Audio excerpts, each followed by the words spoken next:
everyone and welcome back to my 15 to 20 week pregnancy update, which is a little bit overdue because I'm now nearly 22 weeks, but I did still want to film this because I had written my list of everything to tell you guys and just finding the time to film has been really hard. However, sitting down to do it today to share with you my symptoms over the last 5 weeks or so, and also I had my 20-week scan and that didn't go quite as smoothly as the last time, so I've got some more information to give you guys on that might help you if you're in a similar position. But in terms of my symptoms from the kind of 15 to 20 week period before I had my scan, my symptoms were fairly similar to that in my last video, but now that I'm well and truly in my second trimester, I'm definitely getting bigger. You'll see in my bump shot that I have popped. Absolutely, there's no mistaking that I am pregnant now, and that has come with its own, difficulties with sleeping and just doing general things and getting out of breath and so on. Although I'm not too bad just now, but I know that it's going to get worse in the third trimester. So in terms of the last few weeks, the last 5 weeks spanned over Christmas and New Year, and I said in my last video that I have definitely been having cravings for sweet things, particularly chocolate and sweets. And I definitely indulged those cravings over Christmas and New Year. So since then, I've been trying to eat a lot better and a lot more mindfully, trying to make sure the baby's getting the nutrients that he or she needs. But I definitely did indulge that sweet tooth, and I've absolutely had a sweet tooth this pregnancy, and I know I did last time, although I definitely craved roast chicken last time around. This time it's been mostly sweets and fruit juice and fruit, so who knows if that means if it's a girl or a boy, but I'll get on to where we got to gender-wise with my 20-week scan toward the end of this video. So in the last few weeks, I've definitely been feeling the baby move a lot more. I'd say it turned from kind of just the odd flutter into actual wriggling movements around the 18-week mark. They generally say that most women feel their baby between 18 to 22 weeks, generally later if it's your first time, earlier if it's your second time around. And the baby started basically wriggling around 18 weeks, and now that I'm over the 20-week mark, I can feel proper kicks as the baby gets stronger. So that's really exciting, it's reassuring, it makes you feel so much better when you can feel the baby and you know that things are going on okay in there and the baby is growing as they should be.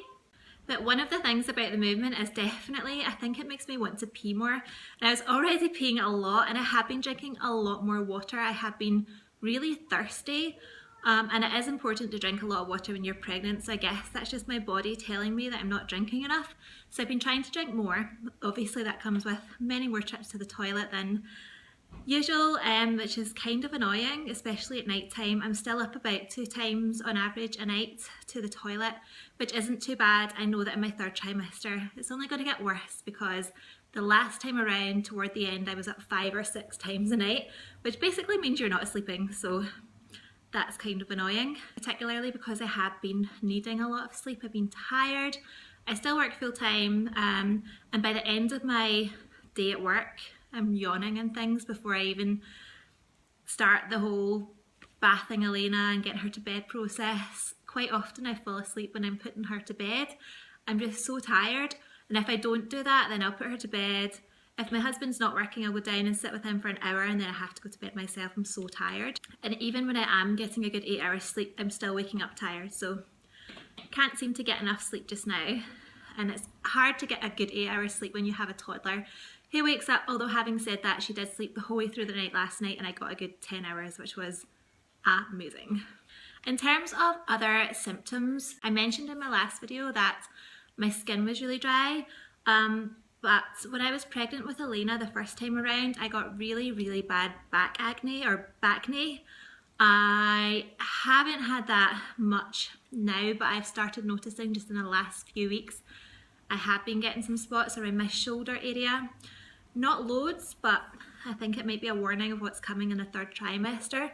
I've also been getting them kind of here along the jawline, those under the skin, hard, sore ones that don't have a head to pop. Not that I should be popping them anyway, but just sit under the skin and they're just kind of hard and uncomfortable. I have been getting a few of those. Thankfully I've not been getting them on my face, so at least other people don't have to see them, but Definitely I'm starting to notice spots, which kind of worries me because, like I said, I had really bad back knee last time around. I can't remember when it started. I think I probably was quite far along, so I think maybe that might be the direction that I'm going in again, which is fairly annoying, but one of those things, I guess. You may have noticed that I did get my hair dyed in the past few weeks. I never dyed my hair the first time around when I was pregnant because I was so afraid. Not because of any harm to the baby, because my midwife did tell me that there was no issue with the baby, that it doesn't get taken into your bloodstream, so your baby wouldn't get any impact. But more because I'd heard horror stories of how women's hair reacted to the dye when they were pregnant. Because of all the hormones in your body can react differently. And my midwife did warn me of that your hair could be more absorbent and therefore get a lot brighter faster, or less absorbent and therefore you could leave it on the same amount of time without any effect. It could also turn a colour that you weren't intending. A lot of people told me about green hair. I don't know if that's a bit of a myth, but I do know that because of the hormones in your body, your hair can turn a slightly different colour than usual with the same hair dye. Thankfully, I don't think I noticed any of that. My hairdresser was really careful when she was putting the dye on, kept checking me. I usually stayed on for about 30 minutes and she checked me like every 10 minutes to make sure like it wasn't turning white. But no, I think it's probably more or less the same colour as usual, so I'm so happy about that. It's amazing what getting your hair dyed can make you feel so much better. I think I might have a visitor. It can make you feel so much... Right, you're gonna come and sit nice then? So I'm so glad that I got that done. I'm so glad that my hair didn't turn green, so that's a relief. Having said that, I still don't feel like I look myself when I look in the mirror. I can feel me getting that double chin already and kind of wider face, which makes me feel... Maui's come to sit on my knee, which makes me feel like I don't look like myself. Elena, do you want to come and sit on my knee? Right, okay. So yeah, we will see. No, it's not raining anymore, thankfully. In terms of other things, like I already mentioned the baby's movements, and the baby is getting stronger and moving more regularly, particularly in the middle of the day and the early evening when I'm having dinner. But one thing I have to say is the baby loves Elena's voice. You gonna come and sit with me? No, okay. The baby loves Elena's voice. When she's like singing and laughing, the baby is moving about like crazy. So I can already tell that the baby recognises her voice, and I guess like just that there's something about kids, like kids are drawn to each other, aren't they? So I think her voice is just... That's okay, I'll fix it in a minute.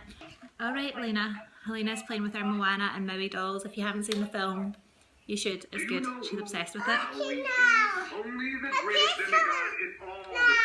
Wow.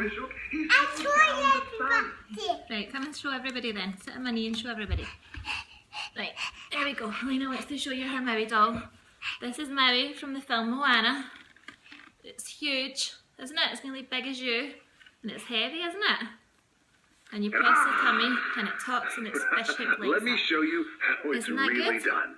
Yeah, I'll show Moana. Right, show Moana then, and then Mummy has to finish your video, okay? Or else we're going to be late for the cinema. Like, wow, this is Moana.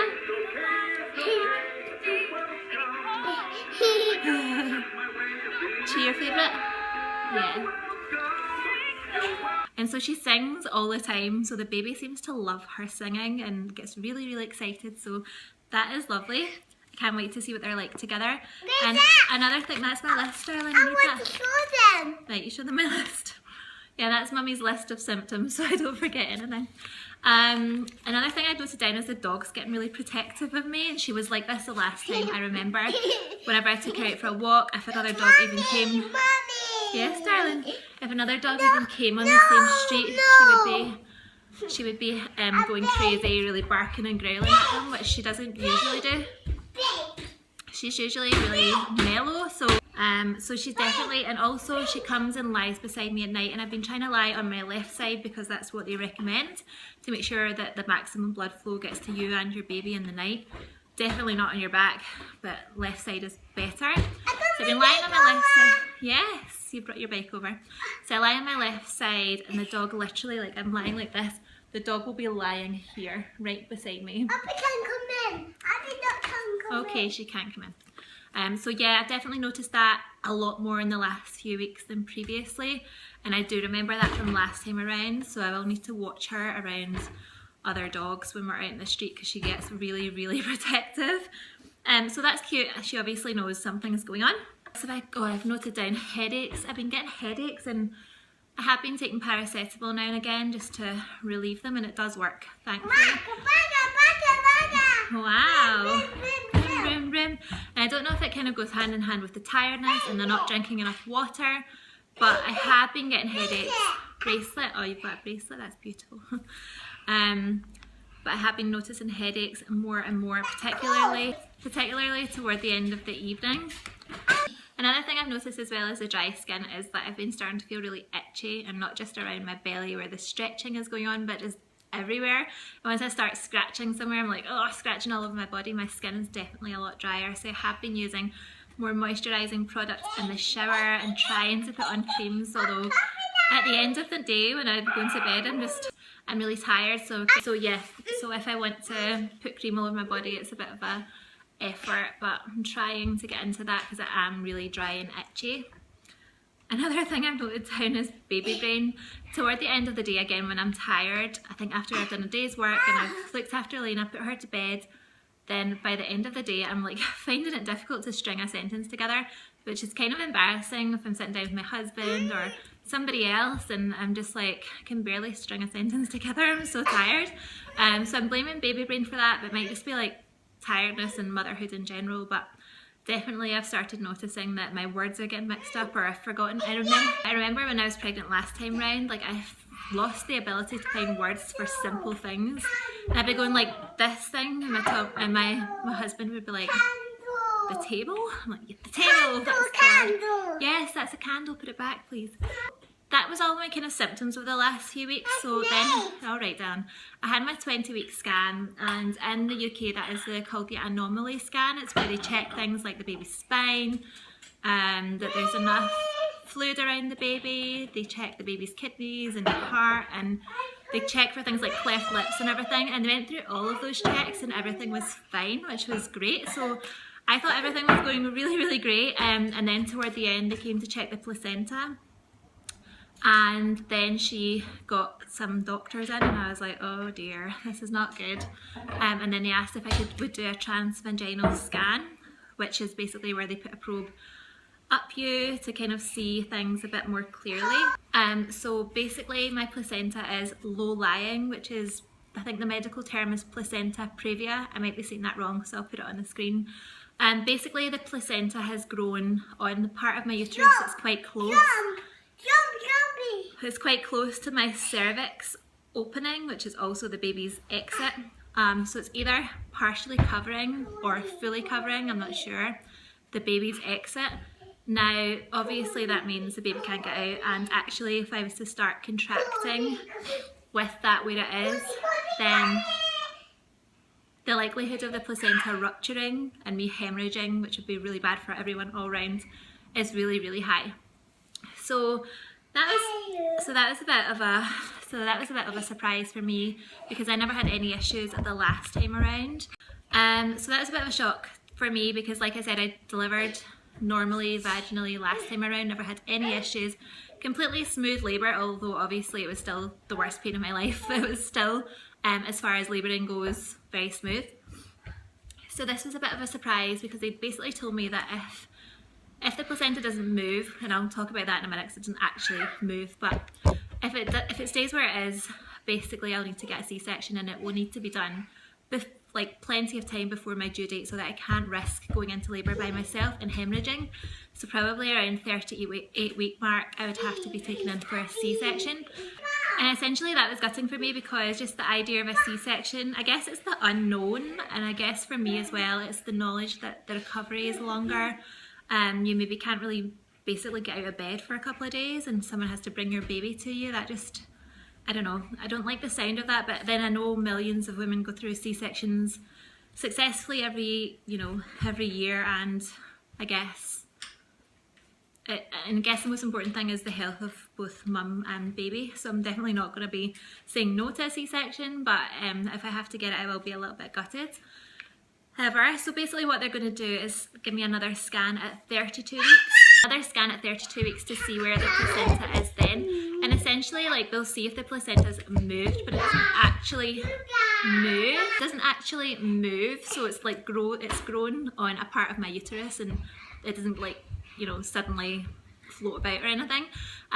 But what they've basically explained to me is like a balloon. Like, if you blow up a balloon just a little bit and then draw a wee heart in the bottom, then it looks close to the bottom. But if you blow into it and the balloon expands like your uterus does, then the heart will like look like it's moving away, even though its placement hasn't actually moved, it's just sort of stretched away.